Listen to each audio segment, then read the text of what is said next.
Breaking news Amaravati పనుల పునఃప్రారంభ సభకు మాజీ సీఎం జగన్మోహన్ రెడ్డి డుమ్మా కొట్టారు. నిన్న సాయంత్రమే బెంగళూరు వెళ్లిపోయారు జగన్. సాంప్రదాయం ప్రకారం సభకు రావాలంటూ ఏపీ ప్రభుత్వం ఆహ్వానాన్ని పంపించింది. అయితే స్వయంగా ప్రధాని హాజరవుతున్న ఈ సభకు రావడానికి ఆసక్తి చూపించలేదు జగన్.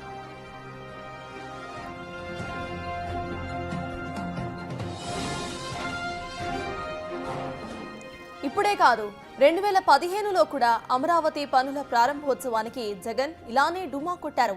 తనను పిలిచినా సరే హాజరు కానని ముందే తేల్చేశారు జగన్.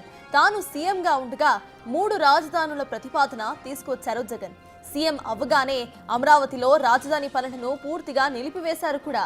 జగన్ కు వ్యతిరేకంగా 2 ఏళ్ల పాటు పోరాటం చేసిన రాజధాని రైతులు ఎట్టకేలకు మళ్లీ పనులు ప్రారంభమవుతూ ఉండటంతో సంబరాలు చేసుకుంటున్నారు.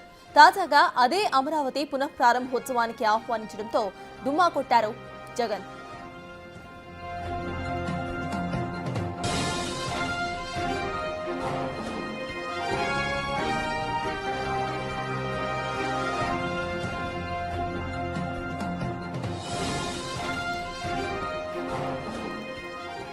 మొత్తానికి అమరావతి పనుల పునఃప్రారంభ సభకు మాజీ సీఎం జగన్మోహన్ రెడ్డి డుమ్మా కొట్టారు. నిన్న సాయంత్రమే ఆయన బెంగళూరుకు వెళ్లిపోయినట్టుగా తెలుస్తోంది.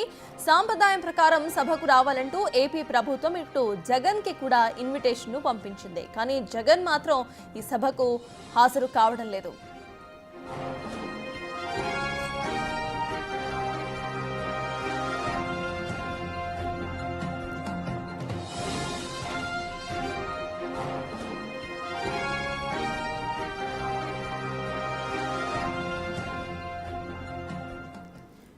ఇదే అంశంపై పూర్తి details to my associate input editor Ganesh live లో అందించడానికి సిద్ధంగా ఉన్నారు. గణేష్, చెప్పండి, ఇవాళ జరగబోయే సభకు ప్రధానమంత్రి నరేంద్ర మోదీ కూడా హాజరవుతున్నారు. కానీ మాజీ సీఎం జగన్ అక్కడకు డుమ్మా కొట్టినట్టు తెలుస్తోంది. ఆయన ఇవాళే బెంగళూరుకు కూడా వెళ్ళిపోయినట్టు తెలుస్తోంది. అసలు అప్డేట్స్ ఏంటి? మొత్తం వైఖరిని ఎలా చూడాలంటారు?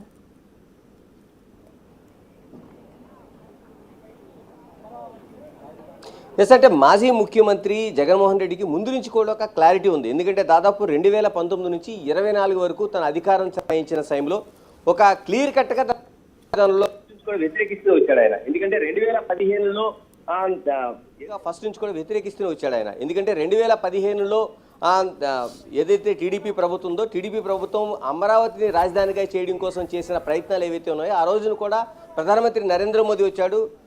ఆ రోజున కూడా శంకుస్థాపనకి ఆయన ఆహ్వానించినప్పుడు ప్రతిపక్ష లీడర్గా కూడా ఆయన హాజరు కాని పరిస్థితుంది. అంటే అధికారంలోకి రానప్పుడు కూడా ఆయన ఒక క్లారిటీతో ఉన్నారు. ఆ తర్వాత అధికారంలోకి వచ్చిన తర్వాత 2019 నుంచి 2024 వరకు పరిపాలనా విధానం పైన అమరావతి పైన పూర్తి వ్యతిరేకత ఆయన వ్యక్తం చేశారు. ప్రధానంగా ఏదైతే అంతకుముందు ప్రభుత్వం 2014 నుంచి 2019 వరకు ఉన్న తెలుగుదేశం ప్రభుత్వం అమరావతికి చేసిన నిర్మాణాలు కావచ్చు, అమరావతి ప్లానింగ్ని కావచ్చు, జగన్ పూర్తిగా వ్యతిరేకించారు. దాదాపు 1000 కోట్ల రూపాయలతో ఆ సిఆర్డిఏతో పరిధిలోన అమరావతిలో చేసిన నిర్మాణాలు కావచ్చు, రోడ్లు కావచ్చు, మిగతా అభివృద్ధి కావచ్చు, ఇలాగా అంటే రైతుల నుంచి సేకరించిన భూమి కావచ్చు, వీటన్నింటినీ కూడా ఆయన పూర్తిగా తన పరిపాలనలో 5 ఏళ్ల కాలంలో పూర్తిగా పక్కన పెట్టారు. ఎందుకంటే అమరావతి అనేదాన్ని కాకుండా 3 రాజధానుల నినాదాన్ని తీసుకున్నారు. ఒకటి అమరావతిని పూర్తిగా వ్యతిరేకించడంతో పాటు అమరావతి అంటే ఒకదాన్ని కాదు రాష్ట్రానికి 3 రాజధానుల నినాదాన్ని తీసుకున్నారు. అందులో కర్నూలు, విశాఖపట్నం, మరోది విజయవాడ అంటే అమరావతిగా ఈ 3 రాజధానుల నినాదాన్ని ఆయన పూర్తిగా తీసుకున్నారు. క్లారిటీగా అంటే 3 రాజధానుల్లో ఏవైతే ఉంటాయో ఇదే పరిపాలనకి సరైనది, కానీ ఒక అమరావతి కాదనేది ఆయన తన 5 ఏళ్ల పరిపాలనలో దాన్ని ప్రస్తావిస్తూ వచ్చారు. దానికి సంబంధించిన అనేక నిర్మాణాలు చేశారు. అటు కర్నూలులో అతిపెద్ద సభ ఏర్పాటు చేసి న్యాయ రాజధానిగా చేశారు. మరో విశాఖపట్నంలోనే కీలకమైన ఒక పరిపాలన కోసం ఆయన ఋషికొండ దగ్గర గెస్ట్ హౌస్లు కావచ్చు, మిగతా అంశాలు కావచ్చు, అనేక నిర్మాణాలు కూడా చేశారు. మరోవైపు అట్ ది సేమ్ టైం ఏదైతే 2014 నుంచి 19 వరకు తెలుగుదేశం ప్రభుత్వం అయితే అమరావతిలో చేసిన దాదాపు సిఆర్డిఏ పరిధిలో చేపట్టిన అమరావతి సీడ్ క్యాపిటల్ రోడ్లు కావచ్చు, లేకపోతే ఐఏఎస్ బిల్డింగ్లు కావచ్చు, ఎమ్మెల్యే క్వార్టర్స్ కావచ్చు, లేకపోతే హైకోర్టు భవనం కావచ్చు, ఇలాగా టోటల్గా అంటే సెక్రటరియట్గా ఈ నిర్మాణాలను కూడా ఆయన పూర్తిగా అప్పటి వరకు జరిగిన పనులు అప్పటితోనే నిలిపివేశారు. దీనివల్ల 1000 కోట్ల రూపాయల నష్టం జరుగుతుంది. వేల ఎకరాలు సేకరించిన తర్వాత అదంతా అడవిలాగా మారిపోయింది. ఇదంతా ఒక ఎత్తైనా సరే ఆయన ఒక సంపూర్ణ క్లారిటీతోనే ఆయన ఆ అమరావతి నినాదాన్ని పక్కన పెట్టారు. ఆ పనులు కూడా పక్కన పెట్టి ఉంచారు. మరొకటి ఏదైతే అమరావతి దానికి దాదాపు 29 ప్రాంతాల నుంచి రైతులు ఏదైతే రాజధాని నిర్మాణం కోసం వాళ్ళంతా భూములు ఇచ్చారో జగన్ నిర్ణయం పట్ల వాళ్ళ పూర్తి వ్యతిరేకత వ్యక్తం చేశారు. అమరావతి రాజధానిగా ఉండాలనే ఒక నినాదాన్ని తీసుకున్నారు. రైతులు ఆందోళన దిగారు. మూడు రాజధానులు ఏదైతే ఉన్నదో జగన్ తీసుకున్న నిర్ణయం సరైనది కాదంటూ వాళ్ళు ఆందోళన దిగారు. ఈ ఆందోళన ఏ స్థాయికి చేరిందంటే రాష్ట్ర వ్యాప్తంగా వాళ్ళు ప్రదర్శనలు చేశారు.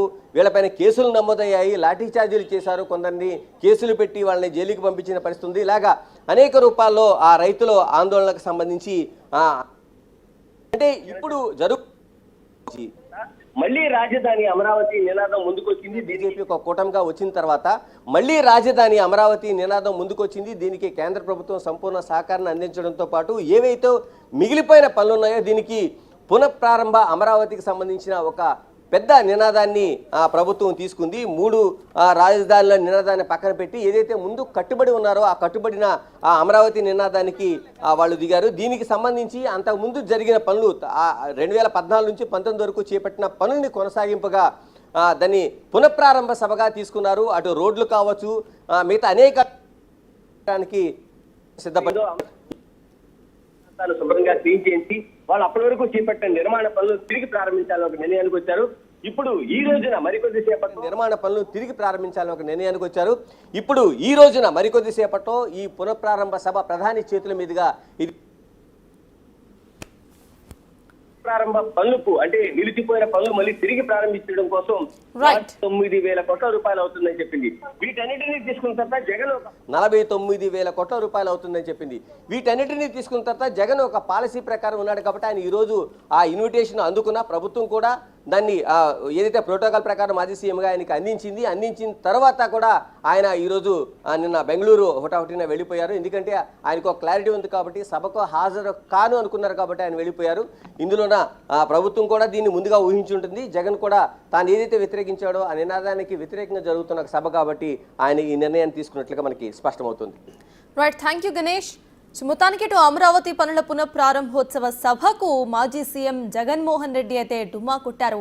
ఆయన మునుపటి నుండి అమరావతిని రాజధానిగా ఒప్పుకోలేదు. ఆయన సీఎం అవగానే కూడా అమరావతిలో జరుగుతున్న పనులన్నింటినీ ఆపేసి 3 రాజధానుల ప్రతిపాదనను తీసుకొచ్చారు. ఆ తర్వాత ఇప్పుడు మళ్ళీ అదే అమరావతి పునఃప్రారంభోత్సవ సభ జరుగుతూ ఉండటంతో మాజీ సీఎం జగన్మోహన్ రెడ్డికి గవర్నమెంట్ ఇన్విటేషన్ పంపించింది. కానీ ఆయన డుమ్మా కొడుతూ బెంగళూరుకు వెళ్ళిపోయారు. ఇదే అంశంపై మరిన్ని డీటెయిల్స్ మా ప్రతినిధి శివ అందిస్తారు. శివ, చెప్పండి, జగన్ డుమ్మా కొట్టి బెంగళూరుకి వెళ్ళిపోయారు. కేవలం ఆయన ఏదైతే ఆ 3 రాజధానులని చెప్పారో అది జరగట్లేదు, మళ్ళీ ఏదైతే వద్దు అన్నారో అదే జరుగుతోంది కాబట్టి ఆయన హాజరు కావడం లేదు అని అనుకోవాలా మనం? సతాజ్ మొత్తం మీద చూసుకుంటే మాజీ ముఖ్యమంత్రి వైసీపీ అధినేత జగన్మోహన్ రెడ్డి మరొకసారి రాజధాని పునర్నిర్మాణ పనులకి గైహాజరయ్యారు. వాస్తవానికి మొన్న సాయంకాలం 6 గంటల సమయంలో జీఏడీ అధికారులు జగన్మోహన్ రెడ్డి నివాసానికి వెళ్ళి అమరావతి పునర్నిర్మాణ పనుల ఆహ్వాన పత్రాన్ని అందజేయడం జరిగింది. అయితే జగన్ అందుబాటులో లేకపోవటమో లేకపోతే తెలియదు కానీ ఆయన వ్యక్తిగత కార్యదర్శి కేఎన్ఆర్కి ఇన్విటేషన్ పత్రాన్ని కూడా స్వయంగా జీఏడీ అధికారులు అందజేయడం జరిగింది. అయితే ఈ కార్యక్రమానికి మరొకసారి వైసీపీ అధినేత జగన్మోహన్ రెడ్డి డుమ్మా కొట్టడమే కాకుండా నిన్న సాయంకాలం ఆయన ఆగమేఘాల మీద బెంగళూరు వెళ్ళిపోయిన పరిస్థితి కనిపిస్తుంది. వాస్తవానికి వైసీపీ అధినేత జగన్మోహన్ రెడ్డి శుక్రవారం ఢిల్లీ వెళ్ళి సోమవారం కానీ మంగళవారం కానీ వస్తారు. కానీ ప్రజెంట్ ఆయనైతే ఈరోజు శుక్రవారం రాజధాని నిర్మాణ పునఃపనులు ప్రారంభం నేపథ్యంలోనే ఒకరోజు ముందుగానే ఆయన బెంగళూరు వెళ్ళిపోయిన పరిస్థితి కనిపించింది. 2022 ఏదైతే చూసుకుంటే కనుక 2015లో అప్పటి ప్రధానమంత్రి ఇప్పటి ప్రధానమంత్రి నరేంద్ర మోడీ 22 అక్టోబర్లో 2015వ తేదీన ఉద్దండరాయపాలెం రాజధానికి సంబంధించిన శంకుస్థాపన కార్యక్రమం నిర్వహించారు. అప్పట్లో కూడా ప్రభుత్వం తరపున స్వయంగా వెళ్ళి ఆయనకు ఆహ్వాన పత్రం అందజేసింది. కానీ ఆయన అప్పటి సభకు కూడా హాజరు కాని పరిస్థితి కనిపించింది. అప్పట్లో కూడా ఆ పార్టీ నుంచి నేతలు కానీ ఎవరూ కూడా హాజరు కాలేదు. ఆ తర్వాత తిరిగి మళ్ళీ సరిగ్గా 10 సంవత్సరాల తర్వాత ఈరోజు అమరావతికి సంబంధించిన నిర్మాణ పనులు పునఃప్రారంభానికి సంబంధించి కూడా ప్రభుత్వం ఆహ్వానించినా కానీ ఆయన మరొకసారి డుమ్మా కొట్టిన పరిస్థితి కనిపించింది. అయితే వైసీపీ అధికారంలోకి వచ్చిన తర్వాత 3 రాజధానుల స్టాండ్ తీసుకుంది. ఆ పార్టీ స్టాండు ఇప్పటికి కూడా 3 రాజధానులుగానే భావిస్తూ ఉంది. ఈ నేపథ్యంలోనే రాజధాని ఏకైక రాజధాని అమరావతి అనేది కూటమి ప్రభుత్వం నిర్ణయంగా కనిపించింది. కాబట్టి దీన్ని వ్యతిరేకిస్తూ ఈ కార్యక్రమానికి వైసీపీ నేతలు హాజరు కావట్లేదని చెప్పి కూడా మెజార్టీ నేతలు అయితే అభిప్రాయం వ్యక్తం చేస్తున్నారు. వాస్తవానికి జగన్మోహన్ రెడ్డికి సంబంధించి కూటమి అంటే గతంలో 2019 నుంచి 24 వరకు అధికారంలో ఉన్న సమయంలో కూడా విశాఖపట్నం, కర్నూలు, అమరావతి 3 ప్రాంతాలను 3 రాజధానులుగా ఆయన అసెంబ్లీ వేదికగా 2019 డిసెంబర్లో ప్రకటించారు. కానీ 2014లో జరిగిన అసెంబ్లీ సమావేశాలు అంటే 2014 నుంచి 19 వరకు జరిగిన అసెంబ్లీ సమావేశాలకు సంబంధించి రాజధాని అమరావతిగా ఏకగ్రీవంగా ఆమోదిస్తూ శాసనసభలో జగన్ కూడా మద్దతు ఇచ్చిన పరిస్థితి కనిపించింది. ఆ తర్వాత అధికారంలోకి వచ్చిన తర్వాత ఆయన నిర్ణయాన్ని మార్చుకున్నాడు. 3 రాజధానులు తమ ఏజెండాగా ఆయన ఘంటాపథంగా చెప్పారు. మొన్నటి ఎన్నికల్లో కూడా 3 రాజధానులు ఏజెండాతోటి ఎన్నికలకు వెళ్ళిపోయిన పరిస్థితి కనిపించింది. ఇటీవల జరిగిన అసెంబ్లీ సమావేశాల్లో కూడా రాజధానిపై వైసీపీ స్టాండ్ ఏమిటంటే ప్రస్తుతానికైతే తమ స్టాండ్ 3 రాజధానులుగానే ఉంది. భవిష్యత్తులో తమ స్టాండ్ ఏంటని చెప్పి చర్చించుకొని నిర్ణయం తీసుకుంటామని చెప్పి బొత్స సత్యనారాయణ చెప్పారు.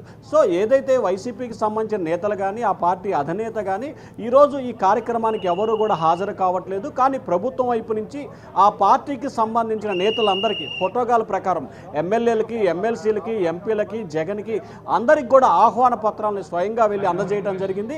కానీ ఆ పార్టీ నేతలు ఎవరు కూడా హాజరు కావట్లేదు. అంటే ప్రధానంగా చూసుకుంటే వైసీపీ స్టాండ్ 3 రాజధానులు, కూటమి స్టాండ్ అమరావతి రాజధాని. కాబట్టి ఆ నిర్ణయాన్ని జగన్ అడ్జస్ట్ అవ్వలేకపోతున్న నేపథ్యంలోనే ఈ కార్యక్రమానికి హాజరు కావట్లేదని కూడా భావించవచ్చు. సత్తాస్.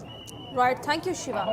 సిఎస్ అమరావతి పనుల పునఃప్రారంభోత్సవ సభకు మాజీ సీఎం జగన్మోహన్ రెడ్డి ప్రస్తుతానికైతే డుమ్మా కొట్టారు. నిన్న ఇన్విటేషన్ ఇవ్వడానికి వెళ్ళిన గవర్నమెంట్ అధికారులకు కూడా ఆయన అక్కడ లేనట్టుగా తెలిసింది.